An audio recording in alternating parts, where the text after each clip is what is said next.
Hello, Claire.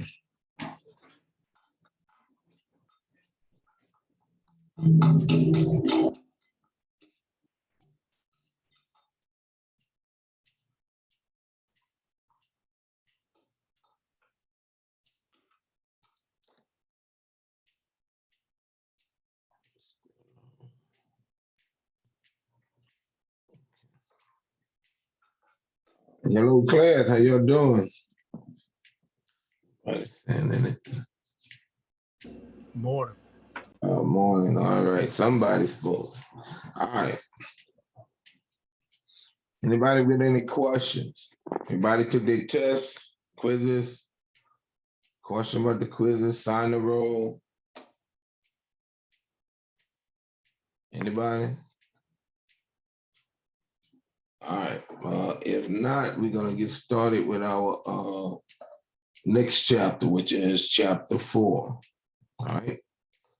So the thing is, up until now, we've been just dealing with logic that's sequential.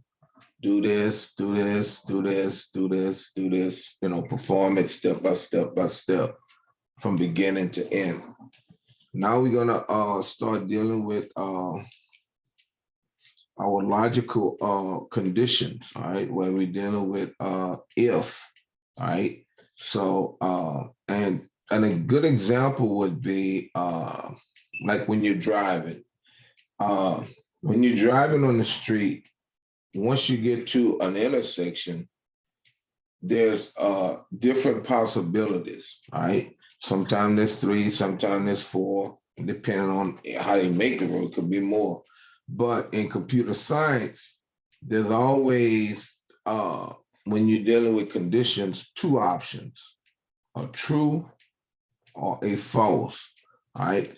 So what that means, so say if I'm driving down the road, all right, and we're taking in the aspect of computer science, when I get to an intersection, I should have only 2 options, all right, depending on the condition. And it could be if road is closed, then turn right, otherwise keep going. So that's something that we're going to be dealing with in computer science, writing code to where we adding conditions, right? Rather than just saying, oh, we got this number printed out. Oh, we got this value, do this with it. Now we're going to be, okay, input a value. If that value is greater than, or is it less than, or is it equal to, then do something, right? So that's what we're gonna have to be dealing with. So in short, that's what we're gonna be working with. So let me share my screen and then we'll get started with chapters 4. All right, let me share my screen here. Okay. So can everybody see my screen? Yeah. Okay. Yes, sir. All right. So now, so given what I just mentioned, all right, decision structure. A decision structure allows a program to perform actions only under certain conditions. So when this question is asked, is this whatever? Based on the answer, if it's yes, we're going to perform a certain block of information. If it's no, we may just continue or perform another block of information, all right? So the control structure, okay, is a logical design that controls the order in which a set of statements executes, all right? So far, like I said, we have used only the simplest type of control structure, which is sequence, statement after statement after statement, until you get to the end. All right. So you can recall in chapter 2, a sequence structure is a set of statements that execute in the order that they appear. So you could still have things logically misplaced, but sequence means what? One after the next, meaning step by step. All right. So, and it just gave an example. All right. But now, and then we talked about modules. Even with modules, we perform every step We went to the next went to a call module, and then we still perform what each individual step and return back and continue. So that's all it's saying here. So now, let's look at this. So a decision structure, okay, in its simplest form, ask a question, whether that question is true or not. If it's true, do something. If not, just continue on. So this just give a lifelike example, all right? No matter what's going on at the beginning, what's going at the bottom, we don't know what's happening. But the decision structure asks us the question, is it cold outside? Okay. If that answer would be true, then we would get a coat, all right, or we would wear a coat, and then we'll continue on with the rest of our day, whatever it is we was going to be doing, leaving the home, going to school, doing whatever.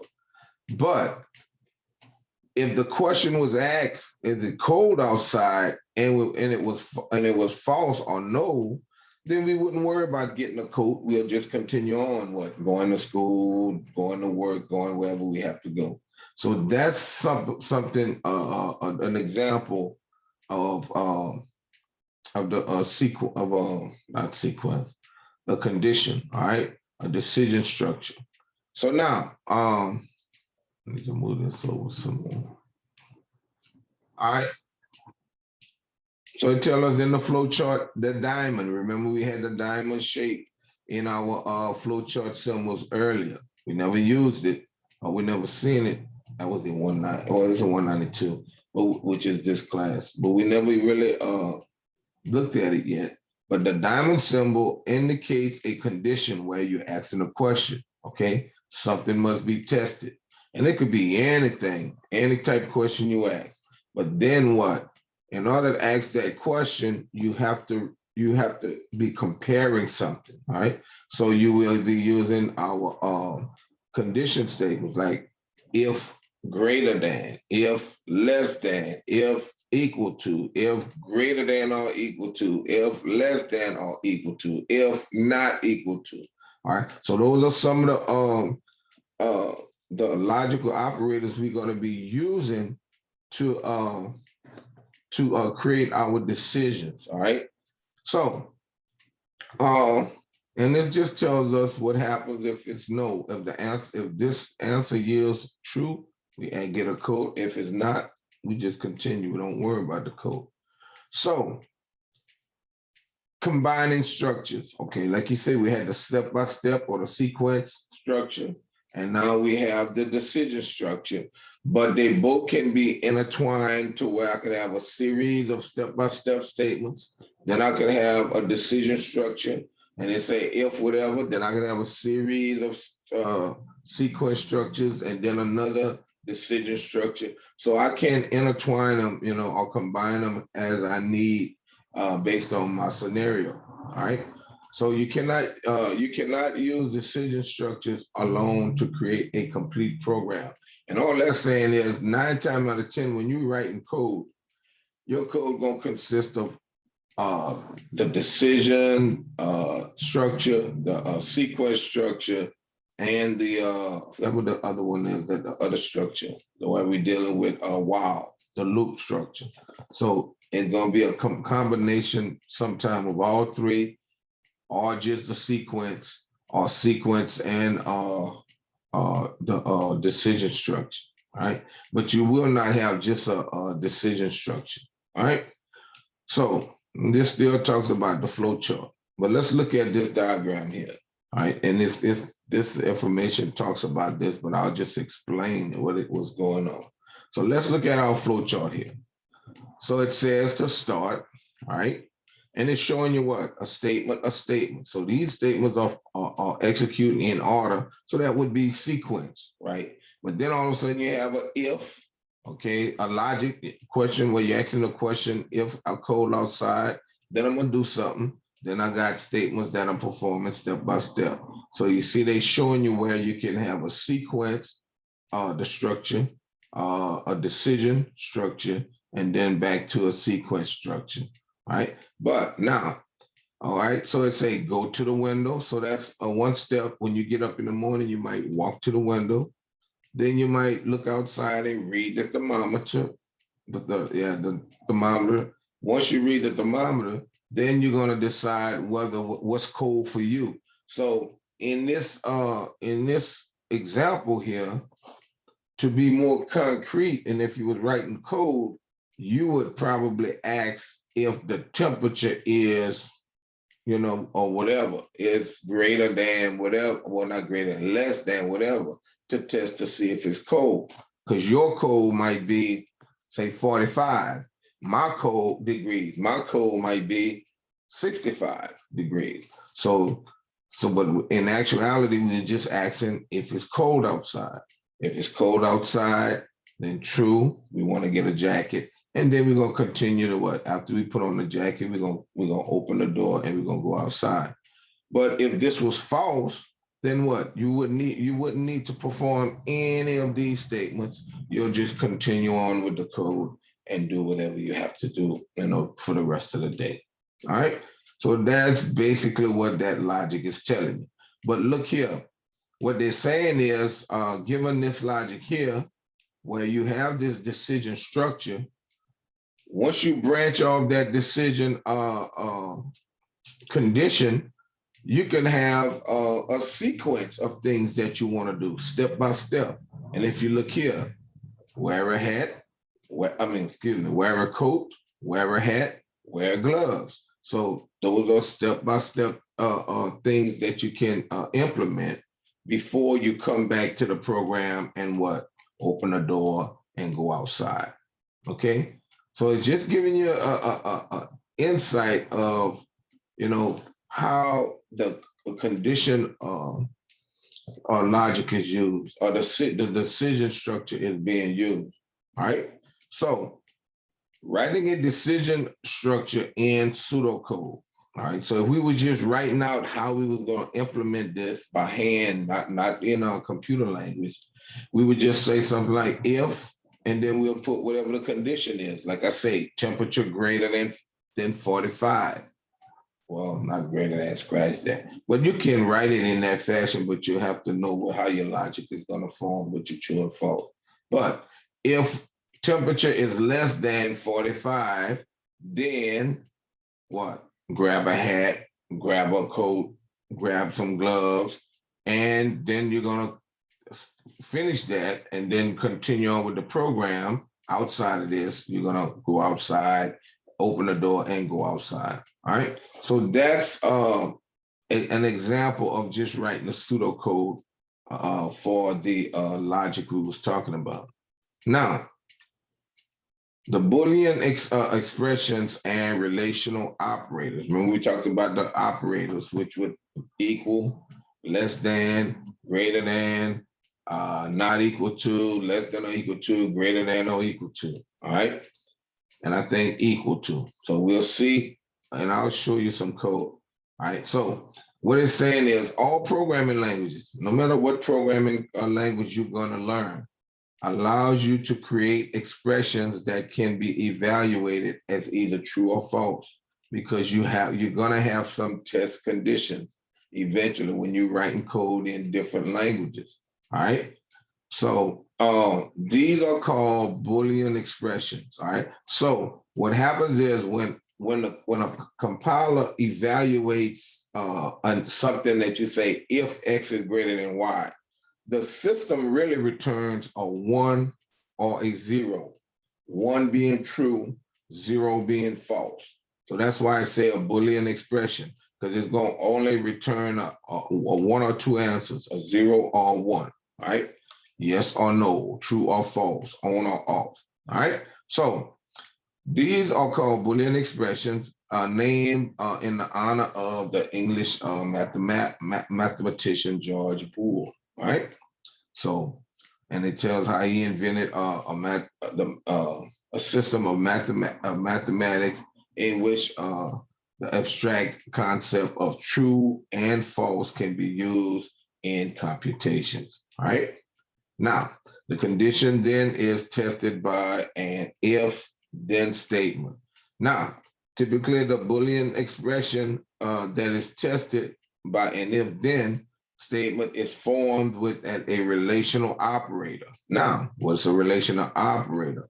A relational operator determines whether a specific relation between two values, all right, for example, greater than, which we talked about, all right, operator, and we need to learn and know our mathematical operators, because if you confuse with these, well, except we'll get to this one. If you confuse with these, you're gonna have a hard time working and coding in computer science. All right. So now, so let's look at them. You got greater than. The greater than symbols always point to the right. All right. Less than points to the left. All right. Then you have greater than or equal to. All right. That's what this symbol is. Then you have less than or equal to. Then you have equal to. But if you notice, in math, equal is just one symbol. All right. But if we writing a comparison or a relational expression in computer science, we have to use our what? Double equal. All right. If I use a single equal, I'm just assigning, and I'll show you that in a program in a little while. This exclamation point takes this equal and say not equal. All right. So rather than this saying equal to whatever, this saying not equal. All right. Any questions so far? Questions? Okay. So let's look at the compiler. So in the compiler, okay, it talked about temperature. So let's kind of stay on that note. So what I'll do, I'll create a variable called temp. Okay, I'll say int temp. All right. So now I'll do int temp, which would be a variable we can use. So I'll say cn or cout enter temperature. All right. And then I'll say cn temp. All right. So now all I'm doing is, like I say, you get up in the morning, you're going to enter a temperature, depending on what that temperature is. So now what? We need to determine what? If it's cold outside or if it's not. So somebody give me a temperature where they consider it cold, the highest temperature that it can be where you consider it to be cold. Give me a temperature. Well, yeah, give me a temperature. 48 degrees. 48. All right, so somebody said 48. So now this is one thing we have to do. We have to realize, do we want to include 48 in the temperature, or is anything below 48? You got me? Anything below 48? Okay, so, and I'm gonna show you why. Because if I say if temp is less than or equal to 48, what I'm asking now, anything from 48 down, right? Correct? Yeah. I'm including 48 as part of the temperature. But if I don't want 48 to be a part of the cold temperature, then I'll say if temp less than 48. Everybody see the difference in those two statements? One included the value 48, but this one excludes 48. So anything 48 and above would not be considered to be cold. Everybody got that? Yes, sir. Question? Okay. So like I said, I just want you to see that. Now, this is a rule in C++. If I only have one statement to execute for my if logic, I can just type that statement without putting curly braces around it. By default, it's just going to perform that one statement and move on. I always tell the students to create the block, the open curly brace, the closed curly brace, because when you go to modify your program, you have your block set up to where you know, oh, I added something to be performed within it. And I'll give you an example to that in a little while. So If temperature is greater than 45, what we want to say, I'll just say see out, get your coat or put on coat, whatever. Okay. All right, put on coat. All right. So I'll do that. Put on coat. Now, and then I'll just continue on with the program. I'll just say see out, open door. I'm not just doing /T. /T, open door.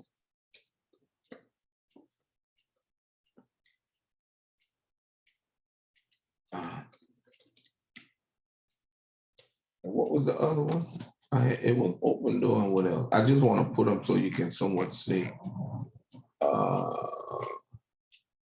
Go outside. All right. So see out.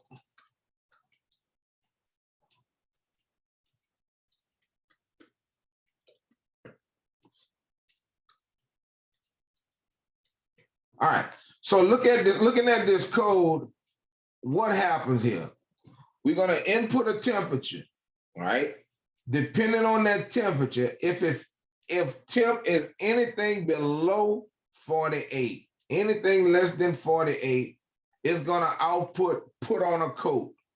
Then it's going to continue on and output open door, go outside. Question.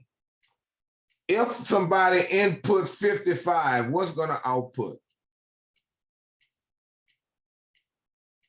Anybody? It's gonna output open door and then go outside. Correct, because remember what we said, by default, the if logic will only perform what? The very next statement, right? So this statement is attached to this if logic by default. What I do, and I tell students, I say, do this just for your, for programming of understanding. So like if I need to modify this thing, if I wanted to add wear gloves, wear a hat, I know if I put it inside of here, it's gonna be all a part of what? That if logic. I don't have to remember to go back and put them. Because I'm gonna tell you, sometimes you put something in your program like, oh, I know, I'm gonna go back and change it if I make a change. And but sometimes you forget. So let's run this code to test it to see what happens. All right. And this code, if temperature is less than 48, we're gonna output, put on coat, and then it's gonna output open door and go outside. If not, it's gonna say, if it's greater than, then it's gonna skip this and just output open door, go outside. So let's debug this, okay? All right, so let's put in 35 degrees. All right, hit enter. What did it say? I put a T. Put on coat, open door, go outside. Everybody see that output. And let me just change this. I just like to be consistent. All right. Okay. All right. So I'll just put a double inline here so we'll know. By the if logic in. So I'll run it again. And I'll put the 35 again. See? Put on the coat. That was the if logic. After you got out the if logic, open door, go outside. Now, like I say, it won't hurt for me to put the curly braces, all right? Put my open curly brace, my closed curly brace. I'll get the exact same results, all right? And to me, it just helps so that when you start modifying your code, you can understand where your if logic begins and ends and whatnot. You don't have to, but you know, I'm just saying it would help. Why you say that? Let's do this. All right. Well, let's put a temperature greater than. All right. So I'll just take this off. Let's put 55. So let's run our program. This time I'll put 48. Remember it said anything less than 48. So if I put 48, 48 is not less than 48. 48 is equal to 48, so therefore it won't fall into that true logic. Watch what happens. See, open door, go outside. It did not print what? Get the code, all right, or put on code. It only output it, go to open door, go outside. So everybody see that. So anything that's greater than if I'm even put 99, see, open door, go outside. Nothing about a code because what? It's greater than. Now, say we wanted to add, remember they said what? Put on hat, put on gloves. So if I said, okay, you was like, okay, well, Mrs. Vesta say I could just add to my if logic. So I'll just go here and I'll just do this and I'll say see out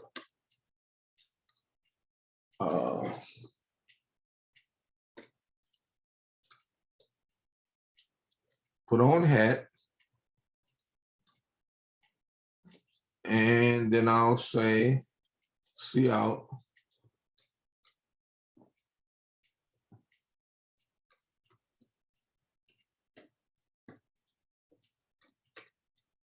all right. So who could tell me what the output from this one? It's gonna output, regardless of what you put in. It's gonna output. Put on a hat. Put on gloves. And then open door, go outside, right? But it won't print out what? Depending on Right, depending on, like if I put in 55. Yeah, if you put it in 55, it won't print out. It won't print out, put on code because 55 is greater than 40, greater than was not less than 48. So therefore, this will be skipped. All right. It will do the false logic, which just continues. So let's run it and see. So let's debug it. And then we'll put in 55 and look, put on hat, put on gloves, go out, open door, go outside. But what happened to the put on the coat? That was associated with the if logic. So now watch this. If I run the program again, and you as a programmer, you might run it and you're only testing for that one condition. If I put in 35, you're like, oh, it's working. Put on coat, put on hat, put on gloves, open door, go outside. You thinking what? The program is working.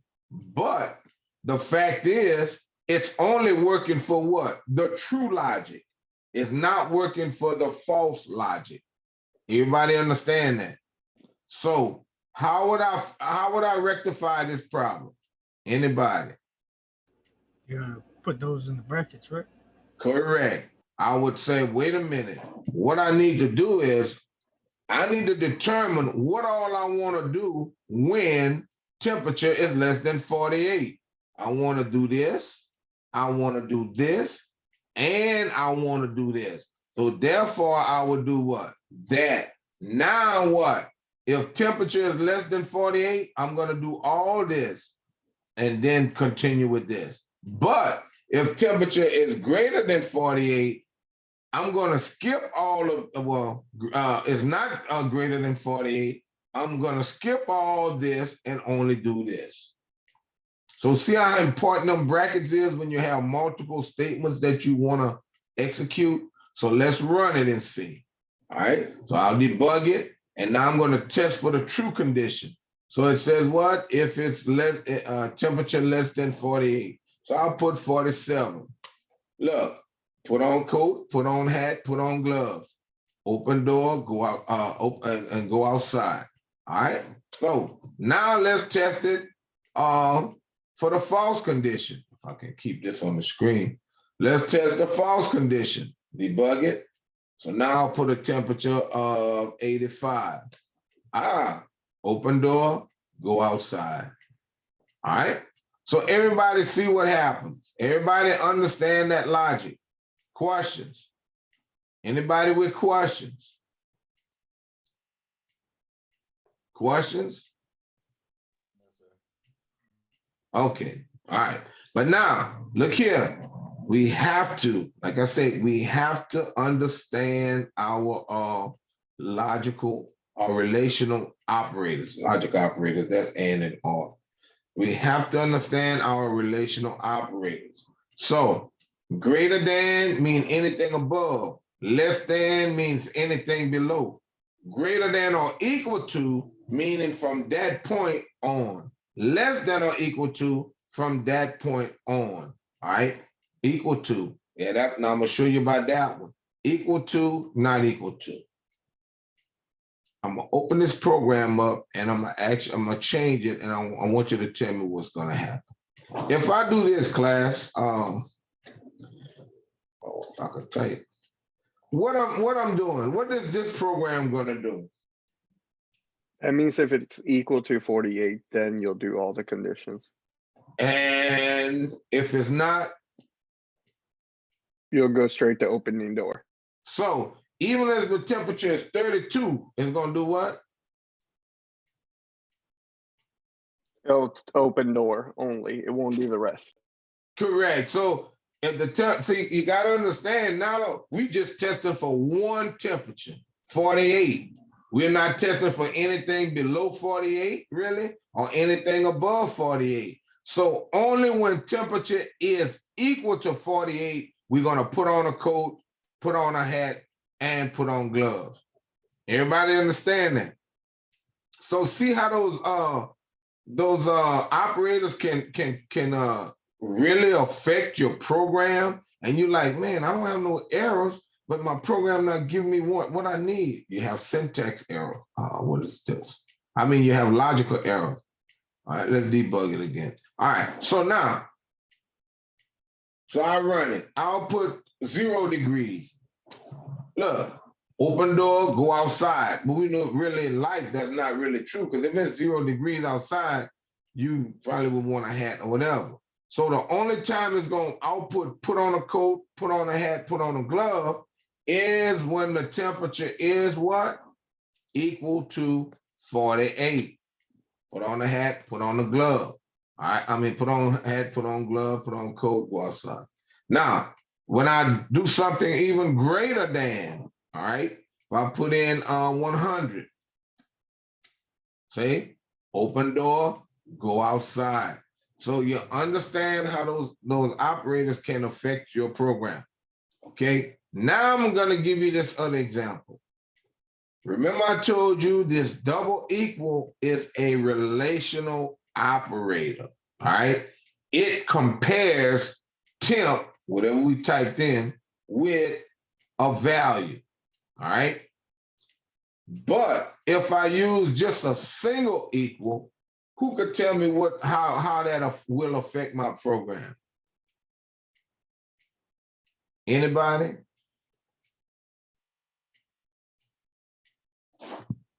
What is this doing at this point? Just in the normal way of programming. When I do something like this, I'm doing what? All right, let me do it like this.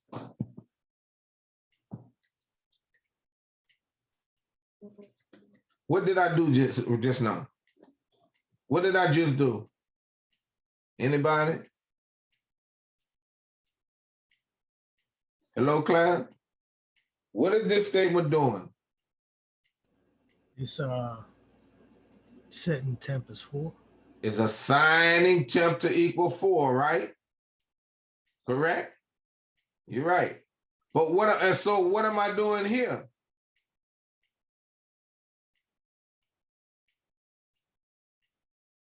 You're assigning temp to equal 48. Correct. No matter if I'm saying if, what am I doing here? I'm assigning it. So every time I run this program, my test condition is going to be what? 48. 48. But like true, false, yes, no. My test condition going to equal to what? True, because I'm saying temp is equal to 48. You understand? So with that single equal, no matter what value I put here, for temp, this reassigns it to equal to 48, which makes it true, and it's gonna always perform all of these statements, then all of these statements. Because this makes the statement true automatically. Temp equal 48. Oh, okay. So do this true condition and continue. Okay, so let's run it in. Well, I don't know why I got an error here. Why did I get an error? Oh, it shouldn't get an error. I don't think that's an error. We'll see. So let's debug it. Let's set an error. All right. So now let's do 95. What happened? Put on a coat, put on a hat, put on gloves, open door, go outside. So it gave all of them no matter what. Why?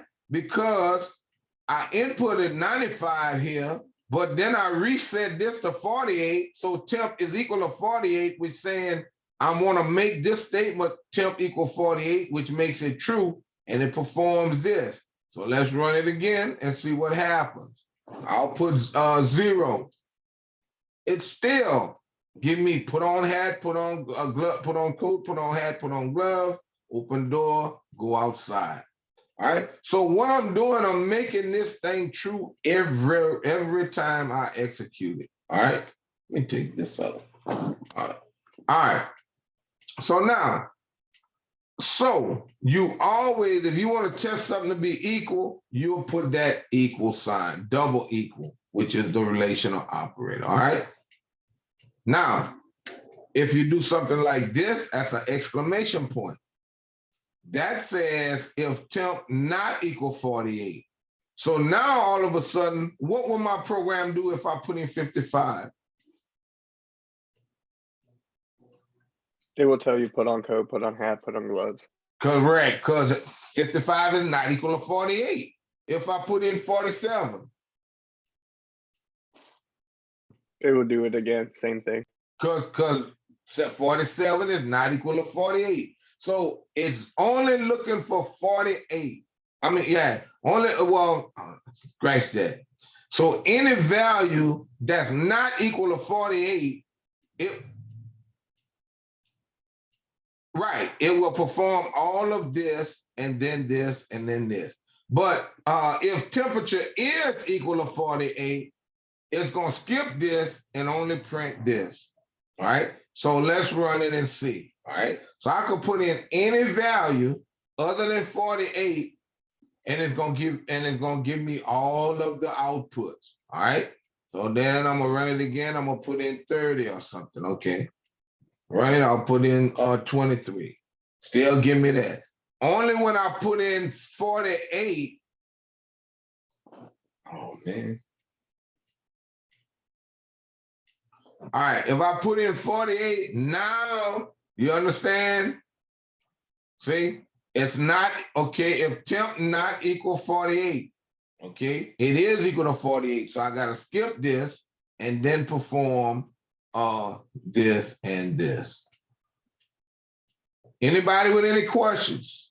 All right, and that's just the if logic. If then logic. There's if then else logic, okay?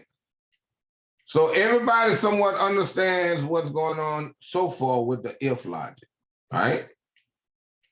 Now, it says here, the following is an example of an expression that uses the greater than operator to compare two variables, length and width.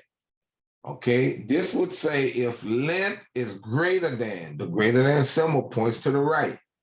Length greater than width, right? That's how I would say it. All right. So if length was greater than, then it would yield to be true.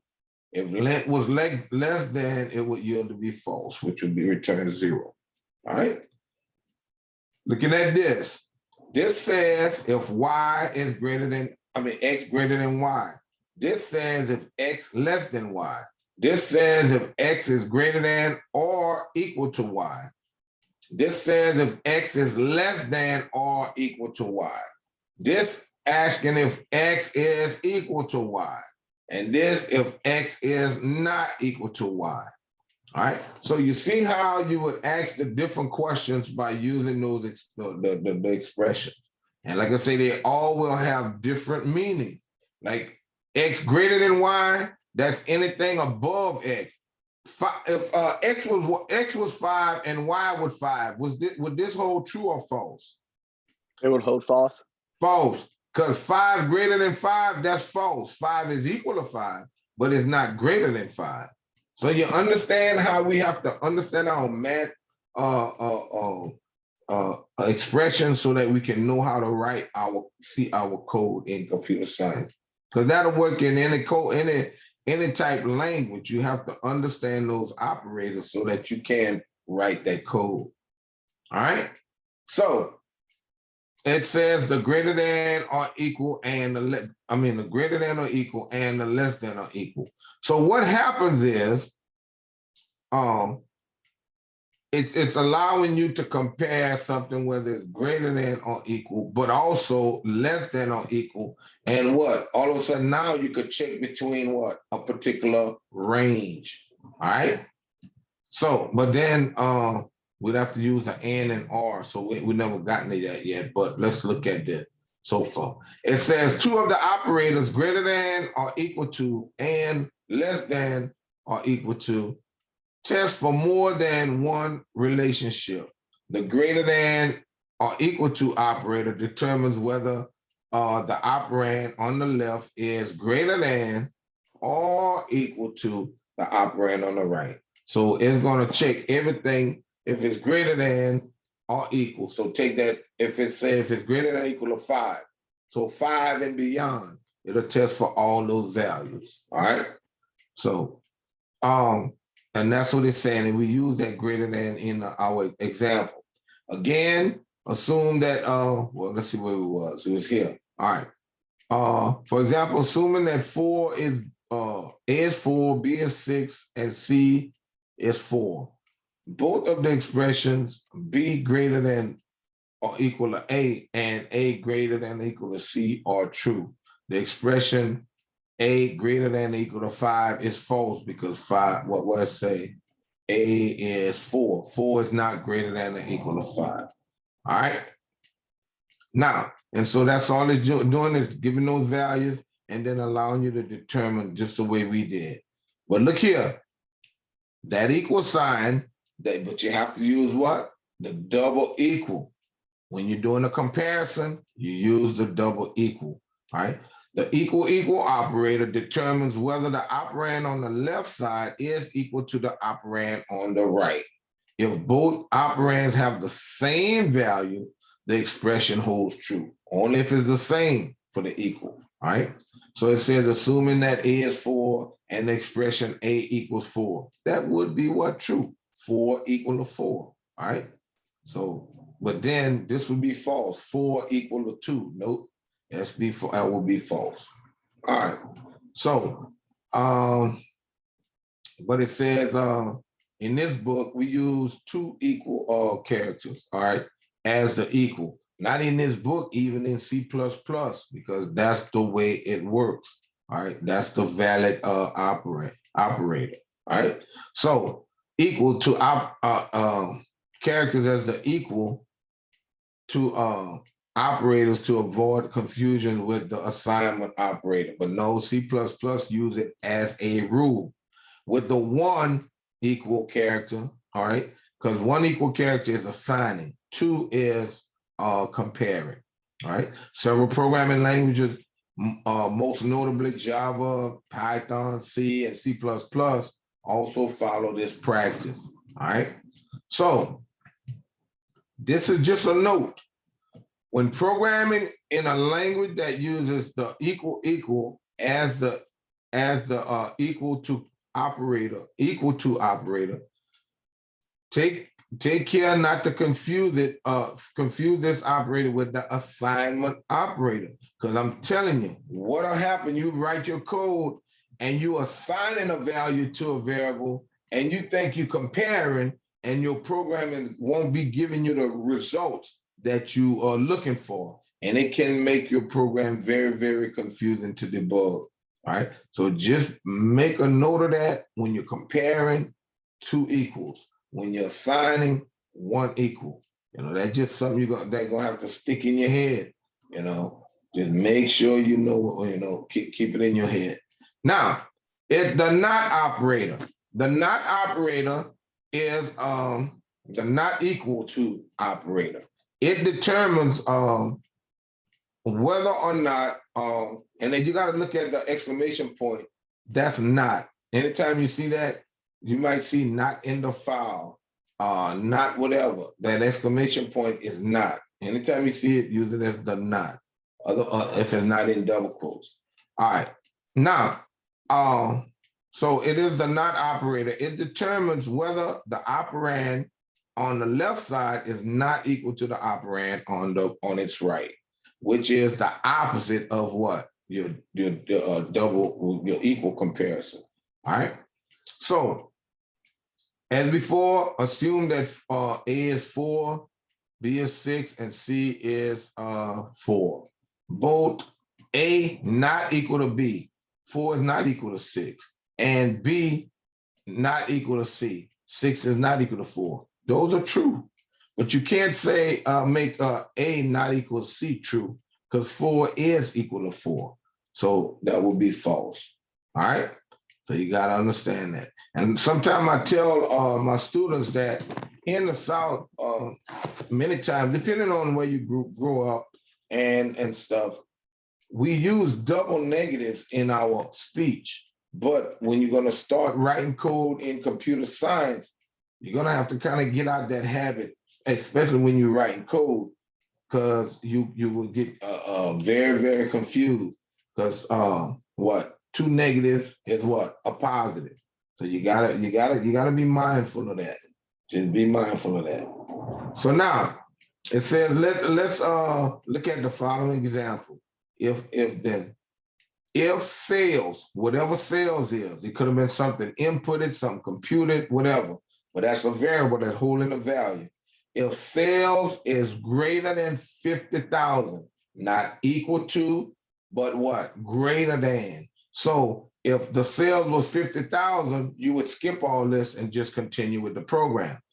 But anything that was greater than 50,000, well, like say 50,001 cent would be greater than 50,000. 50,001 would be greater than 50,000. All right. So it says if that's true, then give them a bonus of 500 or set a bonus equal to $500. All right. Otherwise, the person's sales wasn't greater than 50,000. You'll just, I guess, give them whatever they sales were. All right, they rate for sales. All right. So if you look down here, if sales is greater than 50,000, then set bonus to equal to 500. Set commission equal what? 12%. So what they're doing, they actually finding a commission rate, and then they probably later on go multiply the commission rate and then add the bonus and then give them their salary. All right. But they just told them what? You met your quota. So therefore, whatever gonna happen later on. So look here. This is the flow chart. Right? If sales greater than 50,000. If it's true, we setting a bonus equal to 500. If it's not, we're just gonna go ahead on and calculate whatever we gotta calculate. All right. Now, but then remember the other example. If sales greater than 50,000, if it's true, we setting a bonus, we setting a commission rate, and then we also outputting to them that they met their quota. But if not, we're just gonna do everything as normal and I guess pay them their salary. All right. So that's the if logic. All right. Now, it says that the following pseudocode uses the equal operator to determine whether two values are equal. All right. The expression balance equals 0. Well, where would that be? We didn't see that in there yet. All right. Balance equals 0 will be true if the balance variable is set to 0. Otherwise, the expression would be false. All right. So here, if balance is equal to 0, all right, whatever balance is, if balance is equal to 0, then this is just comments, all right? Just comments. So you're probably gonna have statements that gonna do some things. All right, statements appearing here will be executed only if the balance is equal to 0. So whatever statement you're going to put here, all right? So if a person, and this could be like a person's checking account. If their balance is equal to 0, you might want to tack on a fee, maybe send an email or do whatever, and then continue on, all right? So the following pseudocode uses the not equal operator to determine whether two values are not equal. So here, if choice is not equal 5, then you're going to do something. So that means what? Anything that's 4, 3, 1, 10, 11, 4, 8, well, I said 4, 20, whatever, anything that's not 5, right? If choice is not equal to 5, we're going to do something here, whatever it may be. We may want it to equal to 5. If it's not 5, we might say, please, invalid entry has been entered, and the program is continuing, all right? Whatever it may be, all right? We talked about programming style, but as I said, I would want you to break down or to keep down confusion at this time. Whenever you have an if and a then or if logic, as in this program, whether it's one statement or whether it's multiple statements, put your curly braces. It will save you a lot of headache, a whole lot of headache. Because like I say, you start adding statements. Oh, I wanna multiply this. I wanna add this, or if this is whatever. But you forget to put your curly braces to group it, and then your logic is thrown way, way, way, way off. And like I said, now you're trying to figure out how to get your program to do something, because the logic is so screwed up. All right. All right. And still talking about programming style here, and this dealing with alignment. If you look at this code here, some people could write the code where all of this is aligned equal. This can be somewhat confusing because what? I have a C out here. Well, when I say a statement here, a statement here, a statement, but everything is aligned evenly. When that happens, you may not know where your if logic is. So, or anything within curly braces. Anything in curly braces should be tabbed over. And then even if you have another set of curly braces, you should have that tabbed over because you want your levels, you want to be able to see your levels, right? Because it'll help you to understand, okay, this is grouped here, but then I have a group here, then I can put something in between here that goes with whatever logic, and or even not here, or even after this, that still goes with the logic from this if to this if. You understand? But it's not mandatory. Like I say, it's just programmer style. But I would say to keep down confusion in your program, and like I said, a lot of times if you go into somebody for help, it'll make it a much easier task if they can readily see what's going on in your program, see how everything's working. And like I say, they may be willing to help.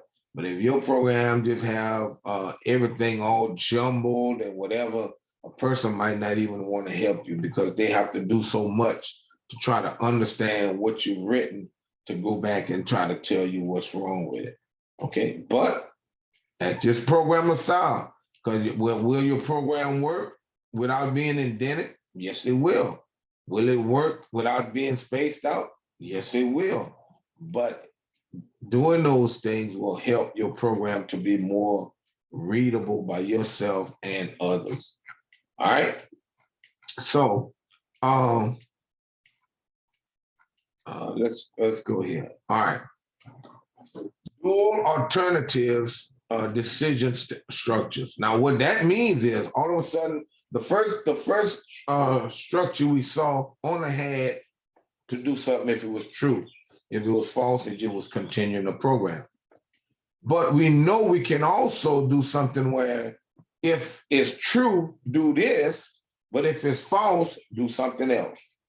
The example I normally give in my class for this is like, if I asked one of the students, and if we were in class, and I said, for the first option, say let's just take the first option that we had, the first if logic. Go to the Coke machine and if there's a Coke, buy me a Coke. So in that example, the person should only come back with a what? A Coke. Only if there what? Was a Coke. All right, you got me? If there's a Coke, what? Buy a Coke, otherwise come back to class and whatever.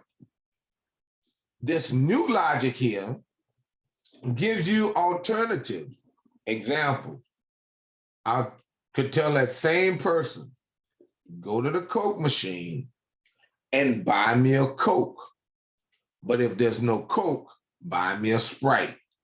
So now, this if and we were using this if logic, we would say if Coke, and if it's true, then we buy a Coke. But if not, false, it'll be else, buy a Sprite. So now what? When the student come back, the student may come back with a what? A Coke or a Sprite. But I would know if they followed the instructions that the only reason they brought a Sprite back was that they did not have any Cokes. They didn't just go to the Coke machine. If they followed the instructions, they didn't just go to the Coke machine and purchase a Sprite. They went to the Coke machine to purchase a Coke.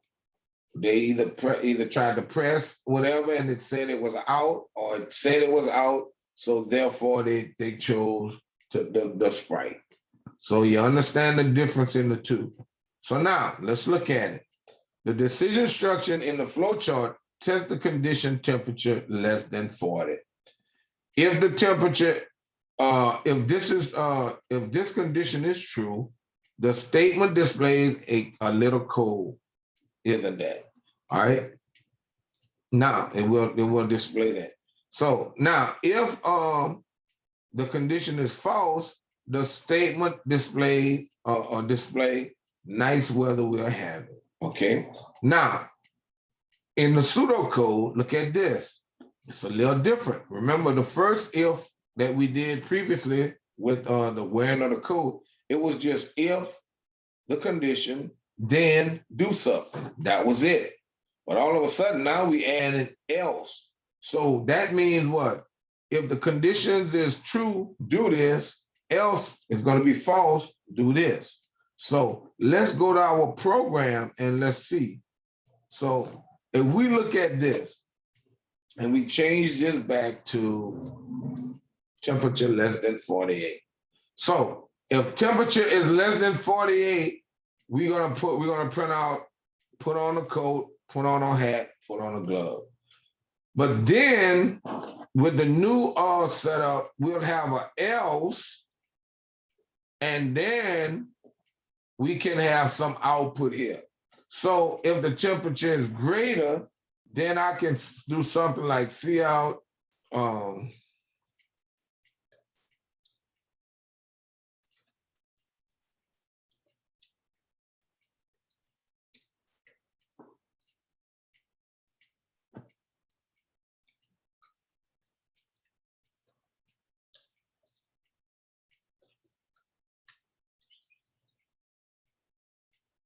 Let's see.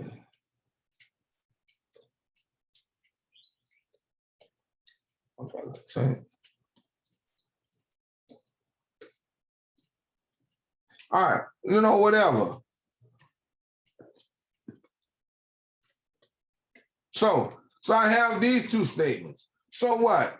If the temperature is 40, if it's less than 48, we're gonna have to put on a hat, put on gloves, put on coat, hat, gloves, and then it's gonna output open door, go outside. But if the temperature is greater, which means we consider it not being cold, then it's going to say, okay, this is false, so it's going to skip this and do the else. So it's going to say, looking to have a great day. It's time for baseball. Open door, go outside. All right, so let's run this. Okay, we debug it. So now we put in, say, 32.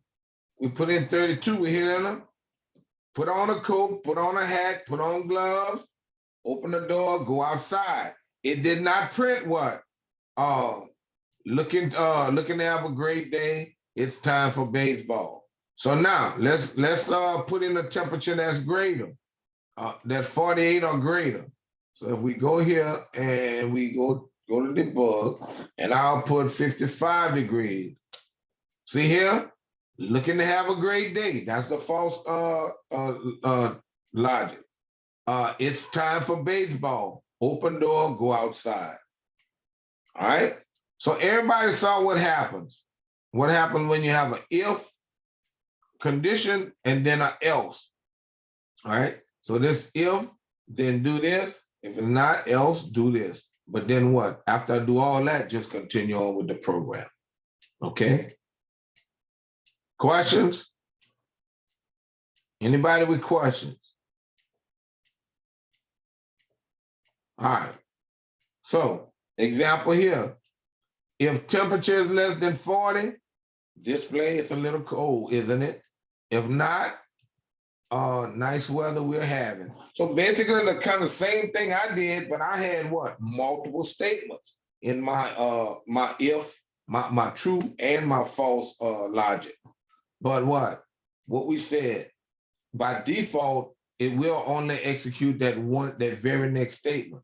By default, it will execute that very next statement that, for that logic. But like I say, I would say get in the habit of putting those curly braces so that you won't have issues. But it's not wrong, but I'm saying it just it'll help you to eliminate a lot of errors. All right. Now,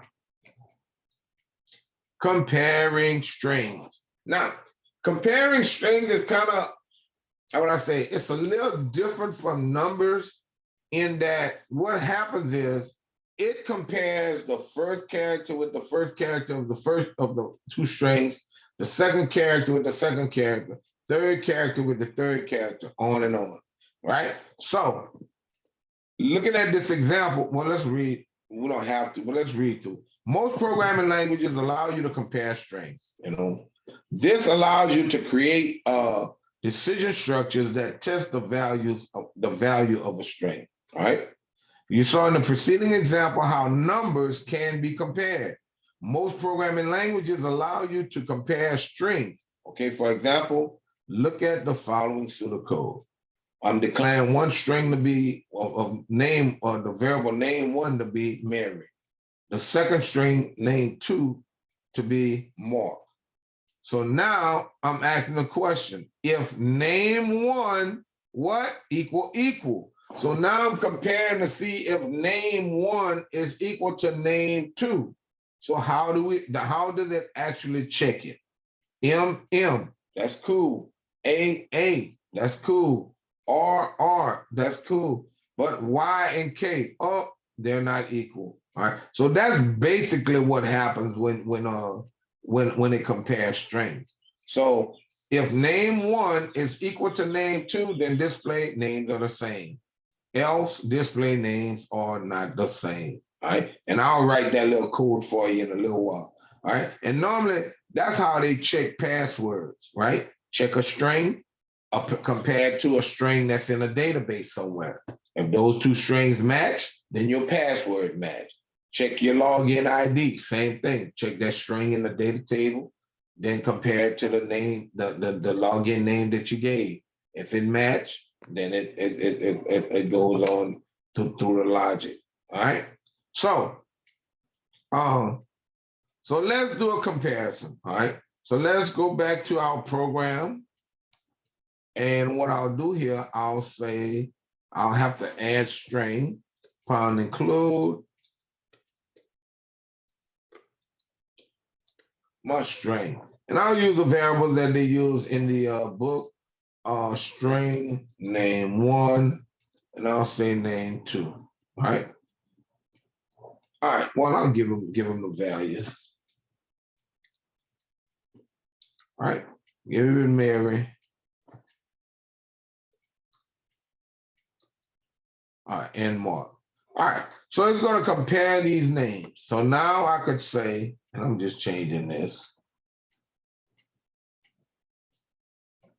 So I'm taking the temperature part out. Or what I could do, yeah, I'll just comment it out, slash equal. I'm gonna just comment it out rather than take it out, so you might want to look back at it. So I could do something like if name one, and I'd say what? Just equal. I have to use what? My double equal, because I'm comparing. If name one equal name, name two. All right. So if that's the case, then I can output, and I tell you curly braces. Okay.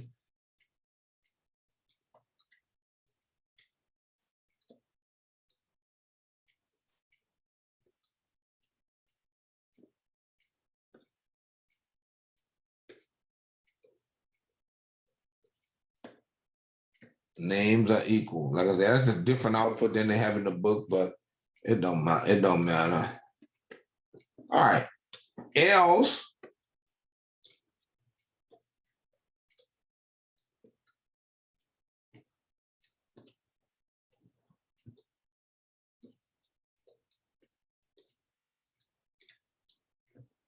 All right, names are not equal. So, where's my, okay, so that's right. So now what it's gonna do, I know name one is Mary, name two is Mark. If name one equal name two, we output names are equal. Else, names are not equal. So when I debug it, it should say names are not equal. Oh, look at down here. Oh, what did I do? Debug. Oh, and it's still looking for a temperature. All right. See, names are not equal. You got me? So now I want to show you something else, though. Let me comment this out. So names are not equal. So if I do this,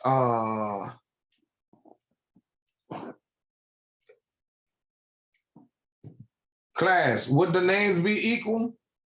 Name one is equal to capital M-A-R-Y. Name two is equal to capital M, capital A, capital R, capital Y.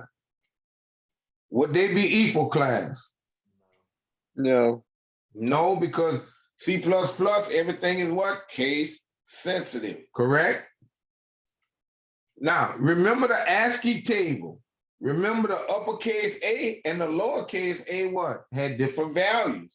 So when it checks the M, it's going to say, okay, it's equal. When it checks the A, the lowercase a with the uppercase A, it's going to say, oh, not equal. So the name is not equal. So they are not equal. So I should get the same results. Name are not equal. See, names are not equal. All right. But if I change this to all caps, and now I should get names are equal. I don't know why it's doing this. Now my name should be equal. See, names are equal. Now, what if I do this, class? I put a space after Mary on one of them.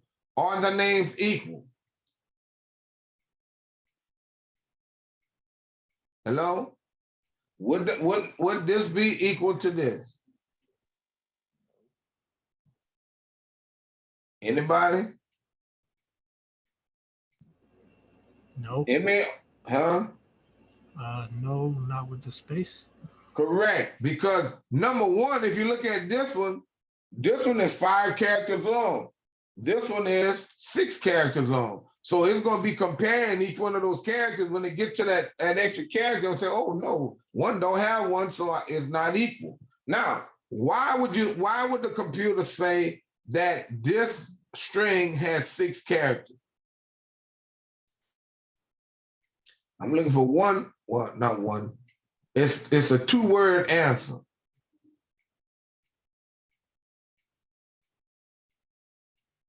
The first word is no. What's the second word?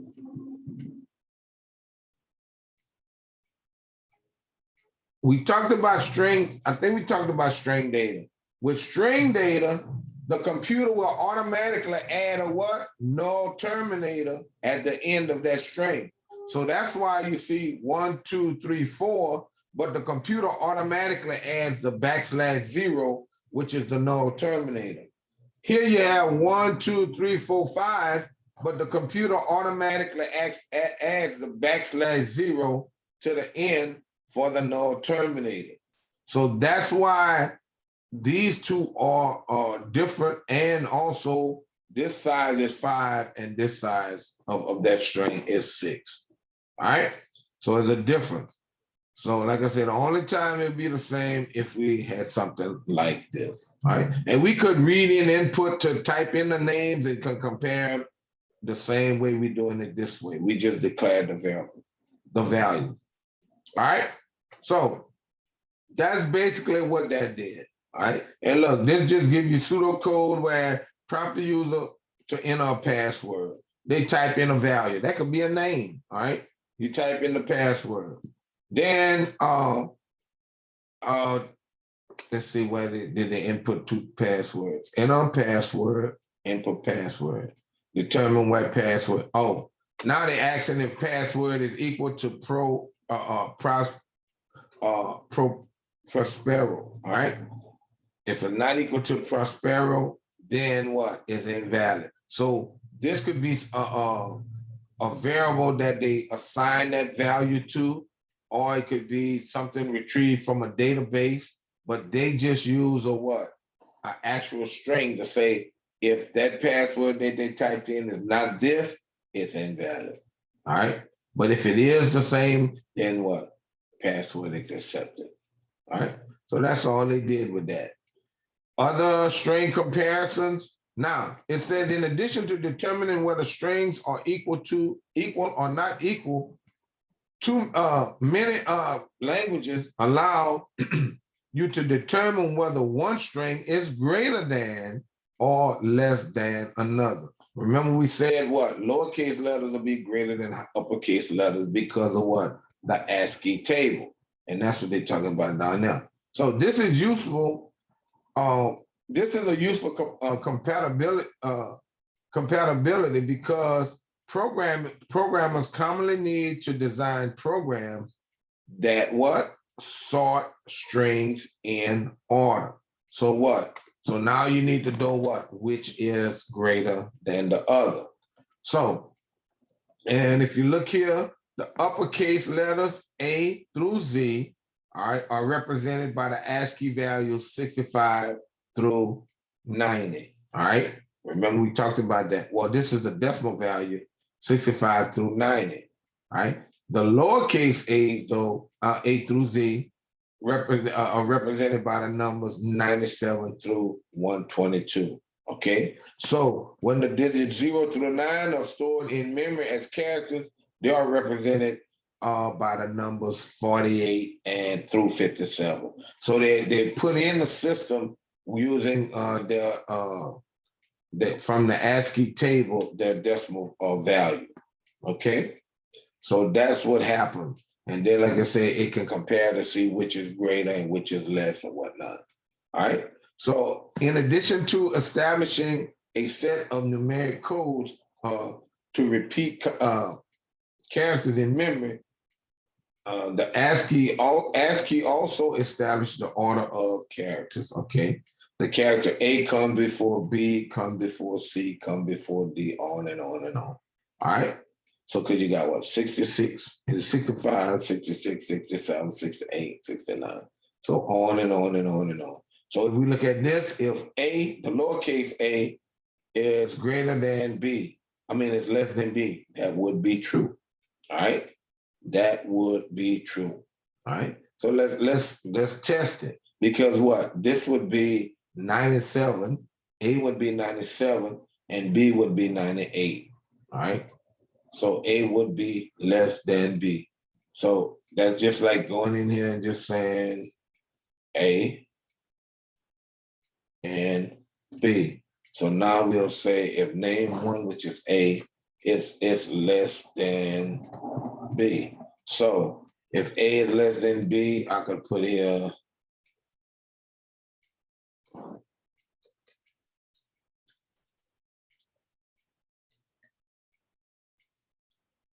right, or I could put in here.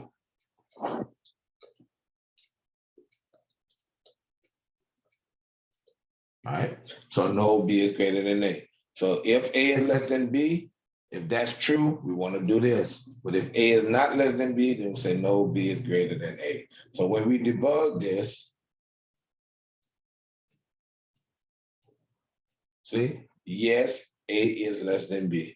All right, so it's just that we know that the letter A is 60, what, 60, well, not 65, 97, B is 98. All right. All right. Where am I? Okay. All right. So this basically tells you what is actually happening when we did the comparison of the string Mark, Mary, and Mark. Looked at the M, looked at the M. 77, 77. Looked at the A, looked at the A, 97. Looked at the R, looked at the R, 144. Looked at the Y here, looked at the Y here, I mean the R here. The Y was 101, 121, and the K was 107. So that made them different. All right. So that's what actually happens, okay, when it's compared. So it says when you use relational operators to compare these strings, they're compared character by character. Okay, so character by character, that's what happened. All right. So just do each one at a time, all right? Each one at a time. All right. So names and then checking the names. All right. So they say enter your name, last name, and first. Okay, input name. Enter another name, last and first. And then it says display here the name listed in alphabetical order. And that's just two names. So what it did, it says, okay, if A is greater than B, just go ahead and output the first A and then B.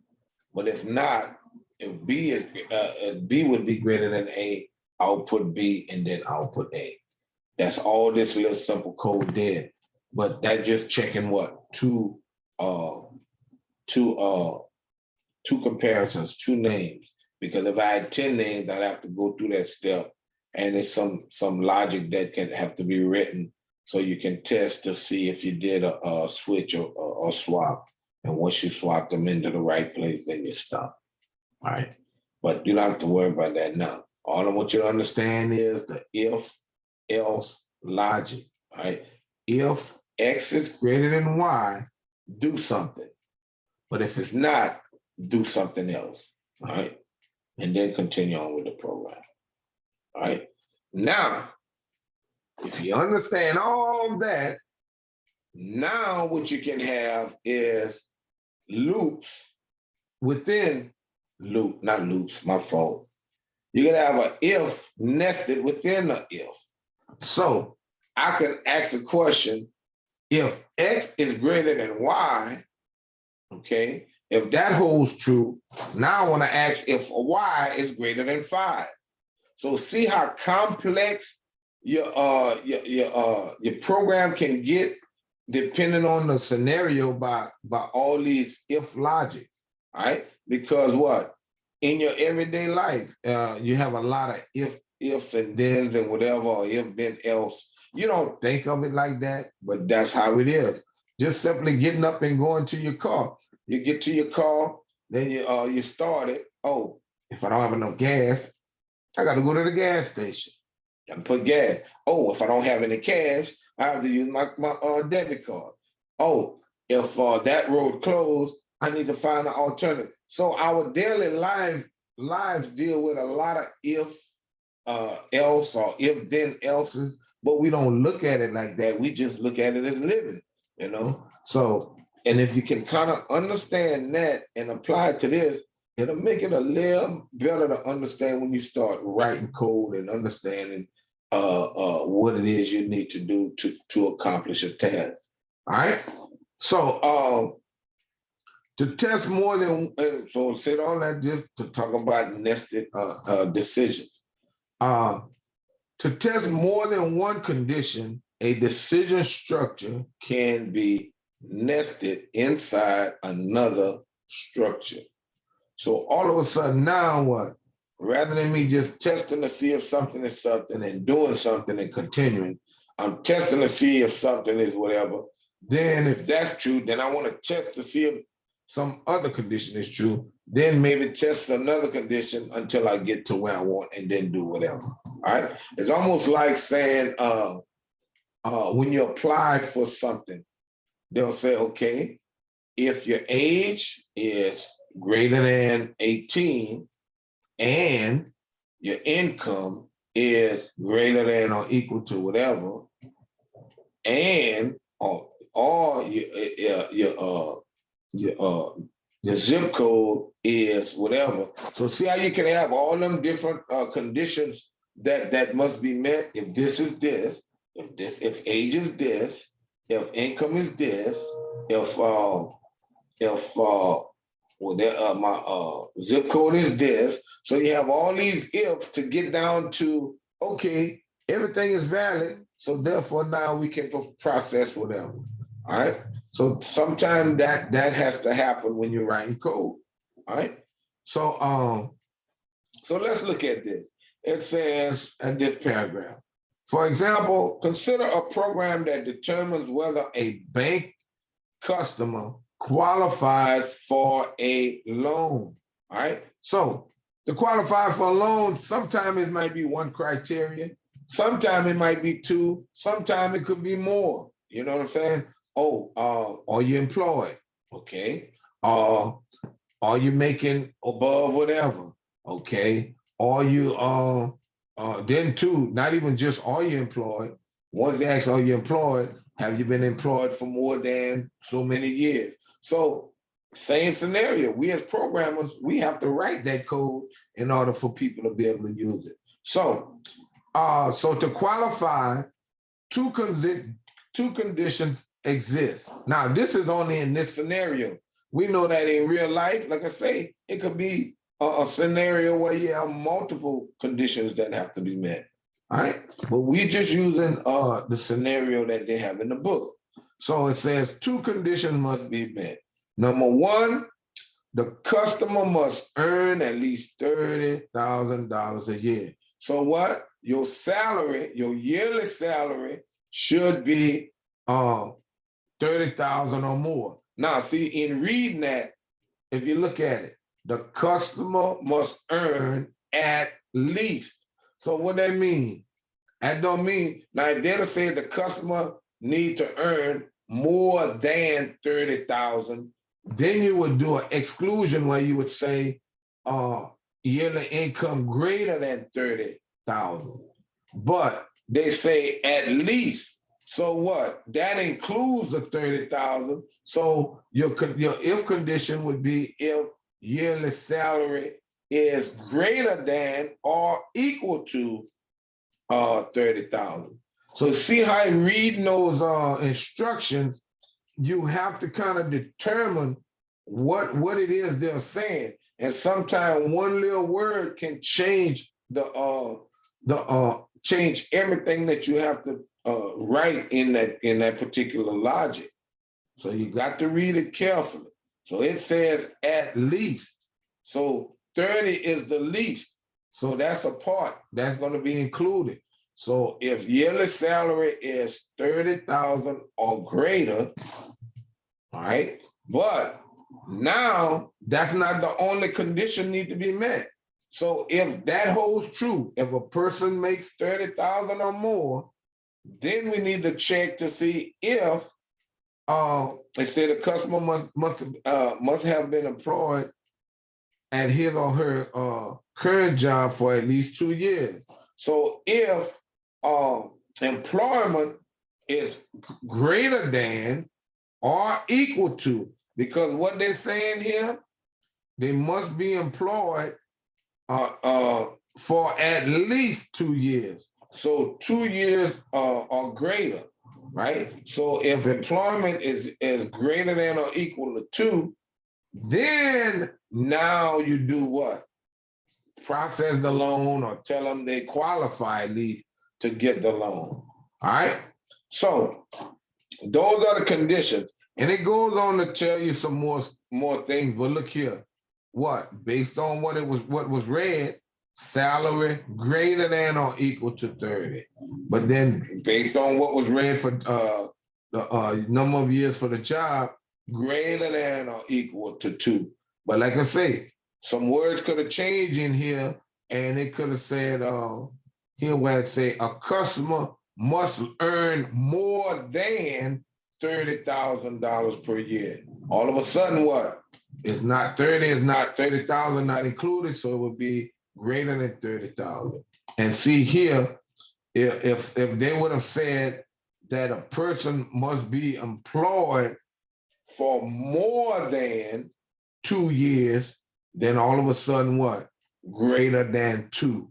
So you understand, those words in those problems make a difference. So let's look at the pseudocode. So what happened? We have this nested if right here. So we have what? Whatever we got at the top, where we reading in the information, declaring our variables, etc. So now you read in a salary or whatever. So one was given to you, or you read it from a database. So you have a salary. If salary is greater than or equal to 30,000, so whatever salary was it read in, say they read in 40,000, this would make this decision true. So then you would move here. Now you would ask if the years on the job is greater than or equal to 2. Well, you'd have to determine or have to read that in for that employee, the number of years or number of years of service. If it's 2 or greater, then, and that's true, then all of a sudden display you qualify for the loan. So therefore what? That person can apply for and request a loan. But look here, and now this is a tricky thing here, because you can do different things in different ways, but that's just the way programming is. If salary is greater than, wow, hello class, man, it's 11:27. I'm gonna go over this and then we'll stop. So if salary is not greater than 30,000, then what? You want to output, you don't qualify, you must earn at least $30,000. And then display, that's part of that per year, and then you stop it. You don't even have to check to see of what? The number of years. Because what? Both of those have to be true. So once you find that one is false, automatically false. But look, if they did make 30,000 or more, but then the years of on the job was less than 2. Okay, this held true. But the number of years on the job was false. So all of a sudden it says what? No, you just quite don't qualify for the loan. You must have been been on your current job for at least 2 years. So it gives them that output, and then what? Continue on and ends the program. All right.